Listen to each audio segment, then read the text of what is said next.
Hello అండి, simple వేలో vegetable biryani ఎలా చేయాలో చూసిద్దాం రండి. ఇప్పుడు స్టవ్ మీద ఒక గిన్నె పెట్టేసుకొని దాంట్లో 2 tablespoon of oil and 1 tablespoon of గీని యాడ్ చేసుకోవాలి. ఆయిల్ హీట్ అయ్యాక మసాలా యాడ్ చేసుకోవాలి. అందులో పచ్చిమిర్చి అండ్ ఆనియన్ వేసుకొని ఫ్రై చేసుకోవాలి. ఆనియన్ గోల్డెన్ బ్రౌన్ కలర్ వచ్చేసరికి ఫ్రై చేసుకోవాలి. అండ్ దీంట్లోనే కరివేపాకు కూడా వేసుకొని ఫ్రై చేసేసుకోవాలి.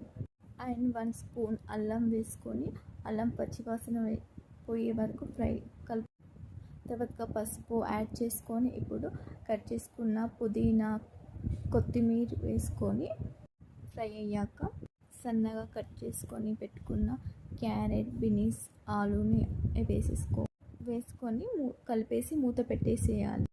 1 కప్ పెరుగు అండ్ 2 స్పూన్స్ ఆఫ్ కారం అండ్ కొంచెం టేస్ట్కి సరిపడా సాల్ట్ వేసుకొని ఈవెన్గా కలుపుకొని మూత పెట్టేసి మగ్గనివ్వాలి.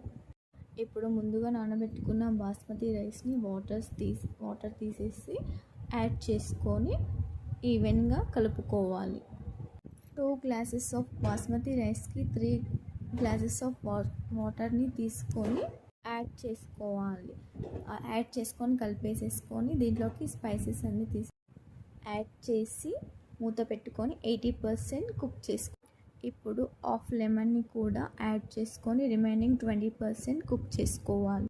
అంతేనండి, వెజిటేబుల్ బిర్యానీ ఈజ్ రెడీ. ఇప్పుడు ప్లేట్లోకి తీసుకొని సర్వ్ చేసుకొని రైతా అండ్ టమాటో కర్రీతోని సర్వ్ చేసేసుకుంటే simple and tasty vegetable biryani. Thank you for watching. Please subscribe my channel.